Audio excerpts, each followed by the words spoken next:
Hello, everyone. It's Audrey with Audrey's Variety Show, where I talk about movies, anime, the Bible, and more. And today I am doing a movie review for Scream.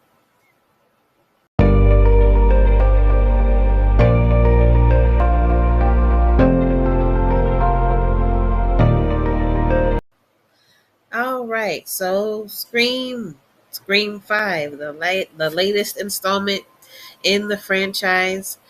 Um, as always, for these movie reviews, it's going to be either a skip it, stream it, matinee price, or go watch it. So, I, what is there to really say about this movie? I mean,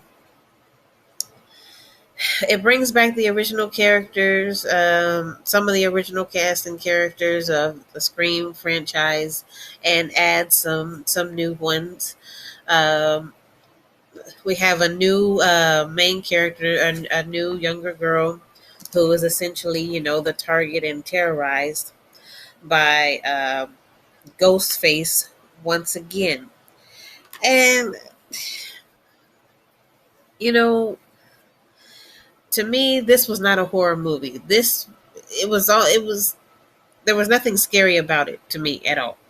It was quite comical to me because me and my husband had a good time at the theater, literally just chuckling at this movie. So if that gives you any indication of whether if anything in my taste in movies that you've seen so far. But anyways, it goes through the tropes um, uh, of the horror genre. It gives itself, it calls itself being witty, but I wouldn't go so far as call it witty as being, the what do they say now, like wokeness. It does that. It does try to stick true to the scream framing, or story elements and style.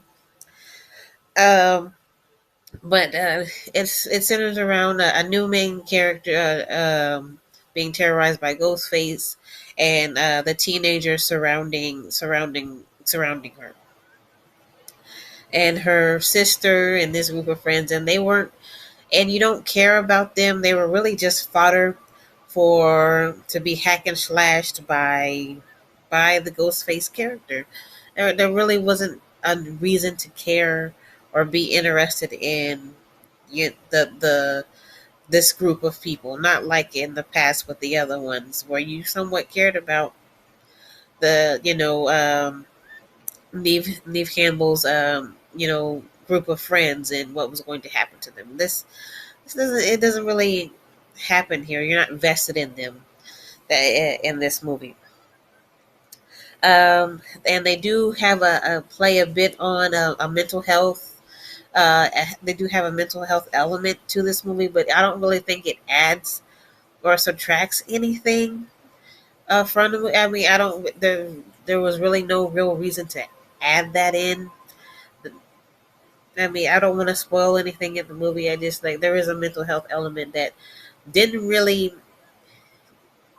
add anything to the movie. You could have left it out, and it would have been the same exact movie. Um, what else to say? Like the originals don't aren't really given much to do and are kind of done dirty in this movie. Like they're just there to really just be namesakes because this is a Scream movie. Or if you've seen the Screams before, or Stabs, and I think that kind of just is so kind of tells you already, like the villains aren't anything to write home about. They aren't anything new, and their motives are the same motives as all the other movies. And to me, like I figured out who the person who or the who the who done an element and within the first few minutes of the movie. And I thought it was kind of obvious, at least to me it was, um, who or the people or persons um, that are involved in this, new uprising in Ghostface. So, with that being said, this movie isn't breaking any new ground for the franchise. It's not doing anything really particularly new. And so I am going to give this a skip it. Even if you're a fan, just skip it. I mean, it's not a bad movie. It's not a horror movie either. It's just a generic, somewhat of a thrill movie. Nothing bad about it.